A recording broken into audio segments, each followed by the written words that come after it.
Isa na yata sa hindi makakalimutang naging laban ng ating The Filipino Flash na si Nonito Donaire. Ang naging laban nito kontra sa maangas at trash talker na pambato ng Puerto Rico na si Wilfredo Vasquez Jr. At dito nasaksihan natin sa unang pagkakataon ang pakikipagpalitan ng maanghang na salita ng ating Filipino Flash. Umabot pa nga sa matinding personalan ang hidwaan sa pagitan ng dalawang boksidor, kung saan dumating pa nga sa punto na pati ang bayang Pilipinas na sinilangan ng ating pambato ay nagawa ding bastusin ng naturingang boksingero. Hindi lamang yan mga idol, nagbitaw din ito ng hindi magagandang salita patungkol sa asawa ni Donaire, na hindi naman talaga nagustuhan nitong ating boksidor ang mga below the belt na salita na binitawan ng Puerto Rican boxer. Sa araw ng kanilang face-off, may kitang may namumunang bad blood sa pagitan ni Donaire at ng pambato ng Puerto Rico.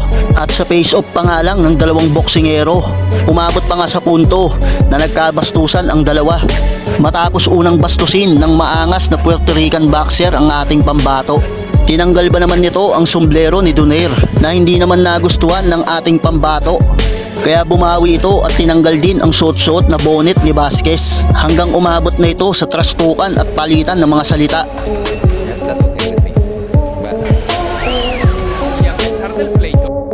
Halina't muli nating balikan ang isa sa naging pinakamatinding laban ni Nonito The Filipino Flash Donaire kontra sa pambato ng Puerto Rico, kung paano nito tinuruan ng leksyon ang trash talker at maangas na Puerto Rican boxer na si Wilfredo Vasquez Jr.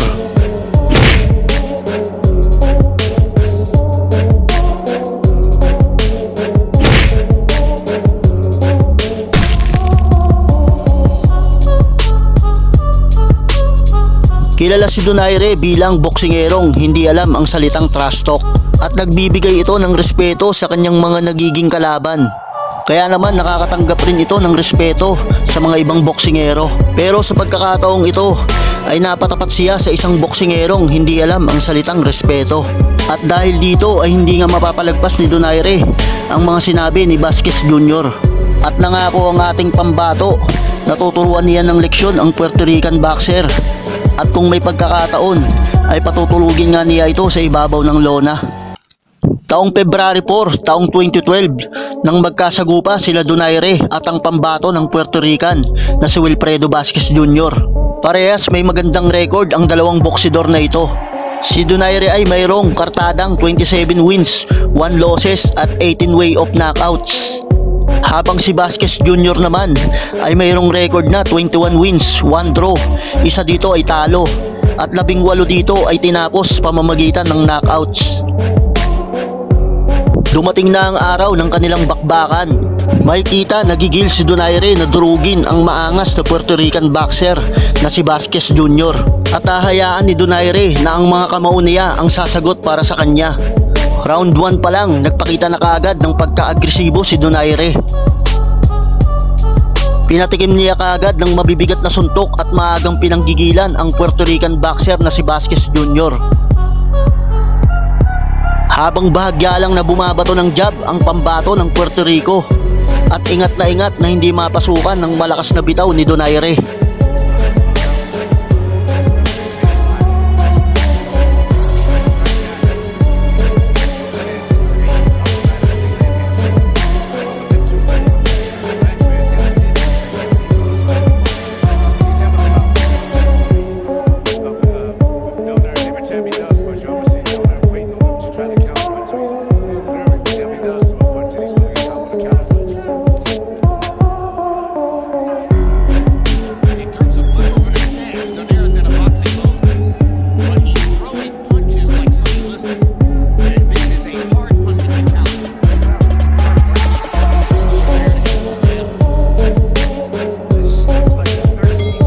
Pagdating pa ng mga ilang round, tila ramdam na ng pambato ng Puerto Rico ang mabibigat na bigwas ni Donaire.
Sa 3 round ng bakbakan, nang tamaan ng solid left hook ni Donaire, si Wilfredo Vasquez Jr. At makikita ang gigil ni Donaire na tila gusto na nitong patulugin ang kanyang kalaban matapos na niya itong paulanan ng malalakas na suntok. Subalit sadyang matibay din talaga itong si Vasquez.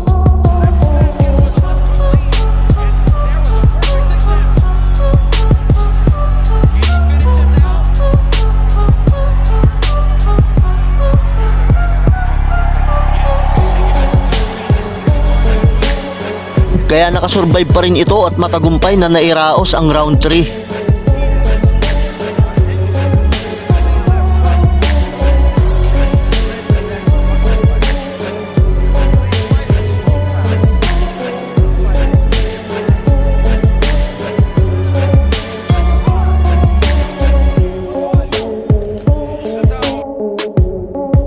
Sa round 4 ng bakbakan ng dalawang boksingero, animoy kidlat na sa bilis ang mga binibitawang suntok ng ating Pilipino Flash. Tila hirap na mahulaan ni Vasquez kung saan manggagaling ang mga suntok na papakawalan ni Donaire.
Been there, getting a little bit more resolute in this round after having been out of the first grade. Sa round 5, patuloy pa rin ang pagpapakawala ng mga solidong suntok ni Donaire. Pero makikita na sadyang maingat talaga itong Puerto Rican na si Vasquez, na sinusukat ang tamang anggulo para makapagpatama rin ng mga malilinis na jab sa ating pambato.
Pagsapit ng round 6, naging masipag na sa pagbato ng suntok ang Puerto Rican boxer na si Vasquez. At tila ito na rin ang tamang oras para sa kanya upang makipagpalitan ito ng kamao kay Donaire.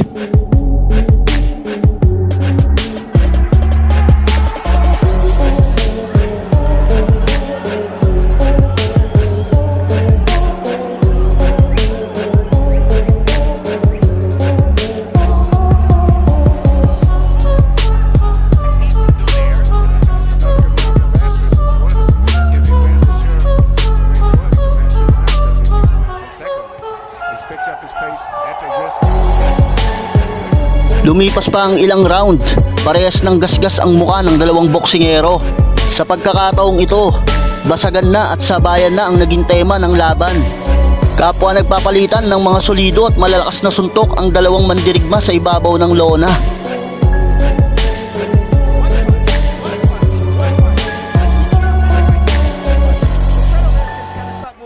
And double something.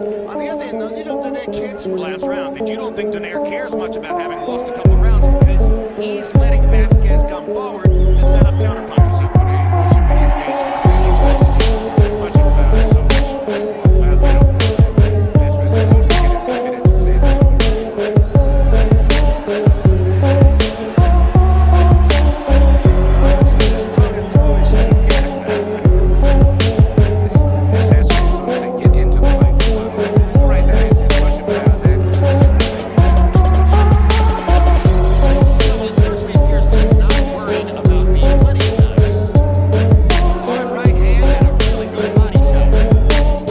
Itinalak ng round number 9. Ito na ang round kung saan natikman ng Puerto Rican boxer na si Vasquez ang kauna-unahan nitong knockdown sa kanyang buong professional career. Matapos itong pagmumugin ng mabibigat at malakidlat na suntok ni Donaire sa pamamagitan ng left uppercut na sinigundahan pa ng pamatay na left hook ni Donaire na nagpabagsak kay Vasquez.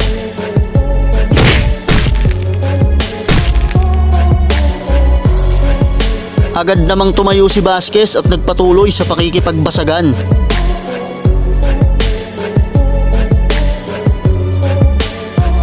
Nagmistulang dilubyo ang round na ito para sa pambato ng Puerto Rico matapos nitong matikman ang lakas ng kamao ng Pinoy. Forward of those certain you can't give. And he brought it right through something. Can pause, admire his work, look for the opening, put him down. Patience. Round 10 matapos pagmumugin ng mga suntok at pataubin ni Donaire itong si Vasquez sa nakalipas na round.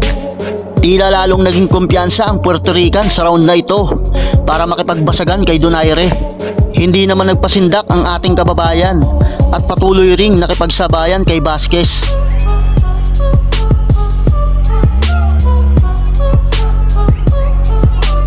2 minutes left on the 10th. Very focused on trying to get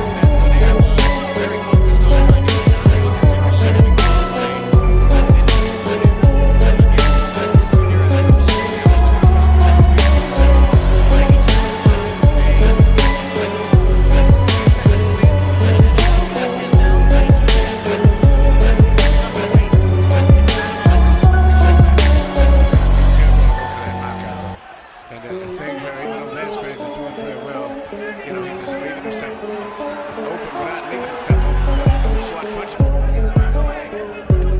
another slight trickle of blood from the nose of Vasquez.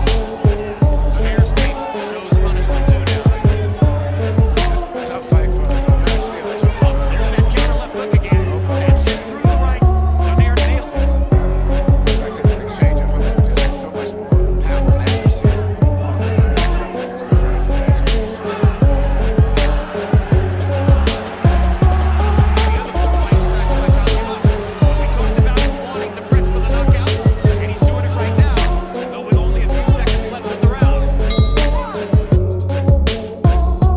Bago ang final round, patay na ang paghabol at pag-atake ni Wilfredo Vasquez Jr. kay Donaire.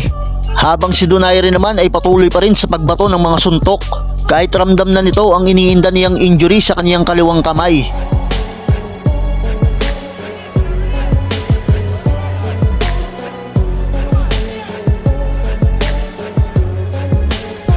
Well, once again, to Vasquez's credit, pressing forward in the face of any punishment and trying to find a way to change the circumstances of the fight, even though it's very late.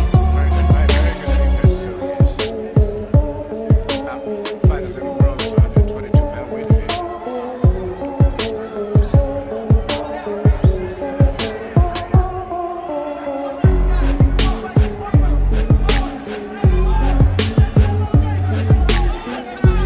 As we mentioned, he's risen to the top 5 pound for pound.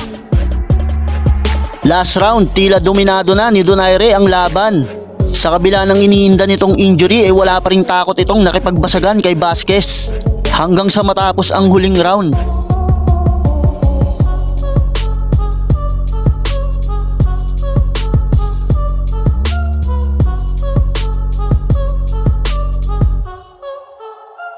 Nonito Donaire has hurt his right hand, and so perhaps that affects the question of whether he tries for a knockout here.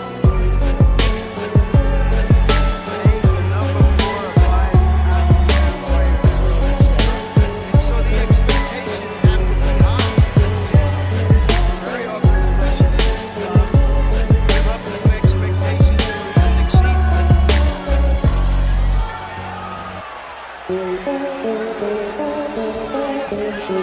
And for everyone who's been so excited about the prospect of what Donaire can do at featherweight, for instance, at 126, it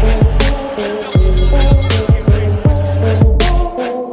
Biguman na patulugin ni Donaire ang pambato ng Puerto Rico na si Wilfredo Vasquez Jr. Makikita naman na gulpi sarado ang inabot nito kay Donaire. Sa kabila ng pagdomina ni Donaire sa laban, ay nakuha niya ang panalo via split decision sa halip na unanimous decision. Dahil makikita naman na gulpi sarado itong si Vasquez at napatumba pa niya ito sa round 9. Dahil sa pagkapanalo kay Vasquez ay nasungkit nga ni Donaire ang bakanteng WBO Super Bantamweight title. Kahit nga nagkaroon ito ng injury sa kanyang kaliwang kamay, napatikim pa rin niya ng knockdown ang Puerto Rican na si Wilfredo Vasquez Jr. Sayang nga lang kung hindi lang na-injury ang ating pambato sa early round pa lamang ng bakbakan. Malaki ang posibilidad na mas maagang natapos ang laban at hindi na umabot pa ang desisyon sa mga kamay ng hurado. Bahagi na ng boxing ang trash talk. Ito'y paraan upang pag-usapan at maging mabenta ang isang laban. Ito nga ay tinatawag na marketing strategy. Pero sa uli ay dapat kaya mong panindigan sa ibabaw ng lona ang mga binitawan mong mga salita. Dahil sa boxing, hindi trash talk o angasan ang sukatan. Dahil sa uli, ang lakas ng kamao pa rin ang magpapasya. At lakas ng katawan ang magiging basihan sa ibabaw ng lona. Kung sino ba ang totoong matigas at tunay na mandirigma. Kung nagustuhan ninyo ang tampok nating video mga idol, ay mag-iwan lamang kayo ng inyong mga komento. At pakisubscribe na rin ang aking channel. Pakipindot na rin ang notification bell upang lagi kayong madaanan ng mga bago nating bidyong i-upload. Salamat mga idol!